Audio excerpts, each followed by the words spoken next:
So I'm in the project of getting ready to change the oil on my F-150 2008 Lariat crew cab.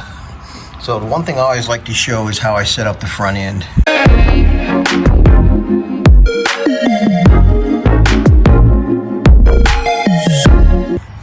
So as you can see, I got my jack stands on this part of the frame to support it, and then this one here just as a backup, because this one's hydraulic.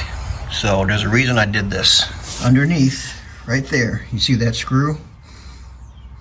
That is where your oil nut is. So what you're going to end up doing is taking a ratchet set, loosening that.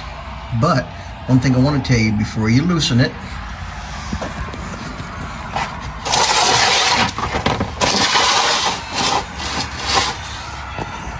you want to have your oil fill pan underneath, because as soon as you crack that nut, it's going to start leaking.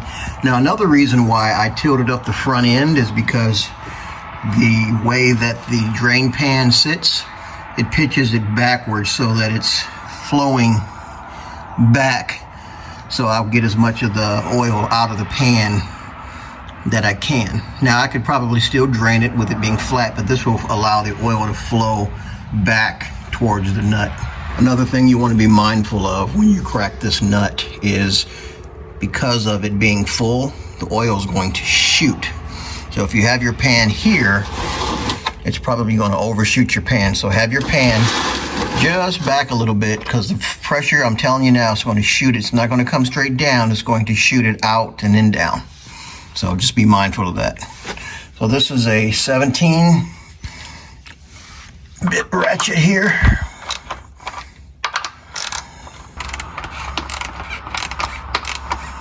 Another thing, if you have rubber gloves, get you some rubber gloves.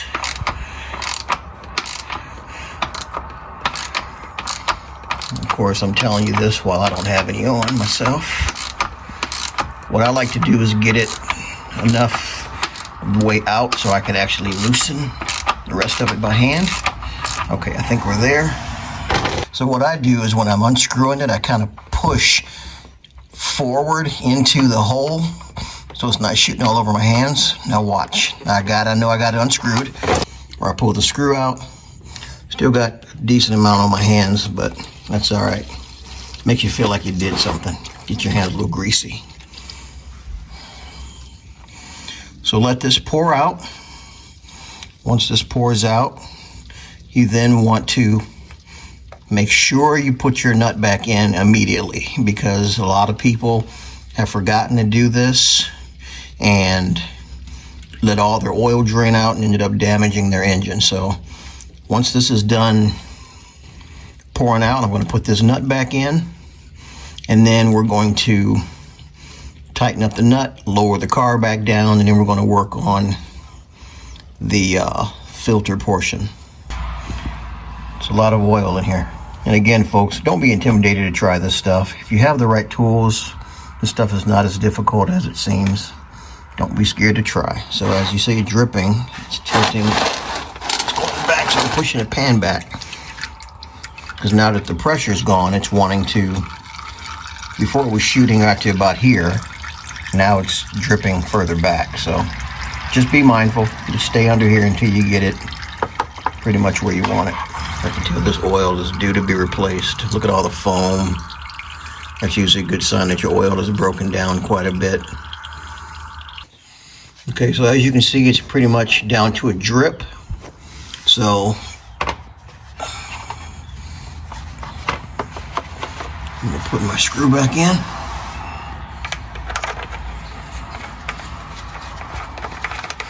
You also want to thread these by hand, because you do not want to cross thread these threads and end up jacking up your oil pan.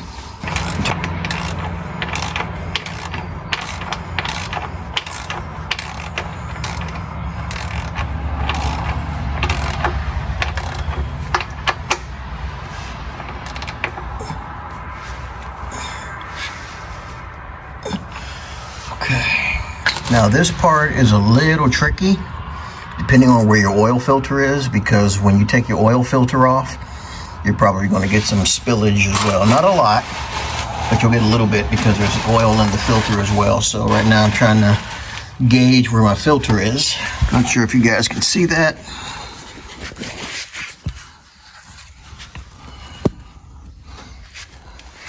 But the oil filter is right up in there. See that orange thing? That's my oil filter. So I'm going to try to get my oil drain pan as close as I can to that, and I'm probably not going to be able to get it very close because of the jacks being in the way. So what I'm going to do is take a old shop towel and wrap it around this lower area here to catch any oil that would spill, because what I hate is oil that drips on the ground or sits on my engine and it starts burning and you got that oil burn. So now I'm underneath the car, and as you can see, my oil filter is behind this piece of plastic. Now, one thing I want you to be mindful of is every oil filter position is going to be in a different spot. Some are easy to get to, some are difficult to get to. Like my wife's car, hers is very difficult. So, in this case, my plan is to use my pliers here that are made just for this purpose. If you can see these, and it should wrap around the oil filter, and I should be able to screw it off. At this point, all that's left is to add the oil, and you're done. So now that I'm from underneath the car, look at all the oil that's still in there. So what I like to do is I will dip my finger, and this is a new filter here. You definitely want to lubricate the new filter. Now, some people will say use new oil.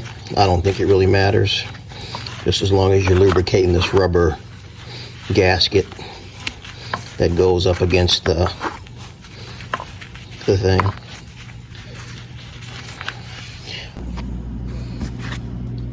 So I just pulled the towels out, paper towels, and this is how much oil came out of the oil cap. So oil filter.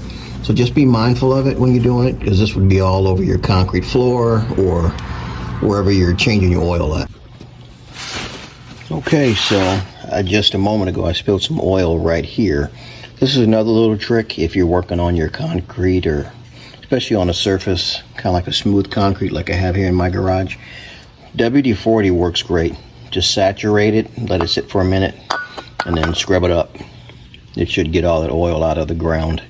So here you go, you got your full oil pan, your oil filter. There's my oil filter removal tool. Something worth having if you don't have one. And got the jack stands removed. Got the other jack still sitting there. So we're about to lower it and fill it back up with oil. Just recapping, you guys saw me put the oil drain plug back in. Remember, that is huge. Now that I got the oil filter on, I'm getting ready to remove my oil fill cap. If you're not sure what this is under the oil, it will tell you right there. It looks like an oil can, the picture, and it'll usually tell you what the type of oil for your particular vehicle you should buy. In my case, it's 5W20. If you don't have a funnel, get you a funnel. Also helps cut down on mess. And as you can see, I have 5W20.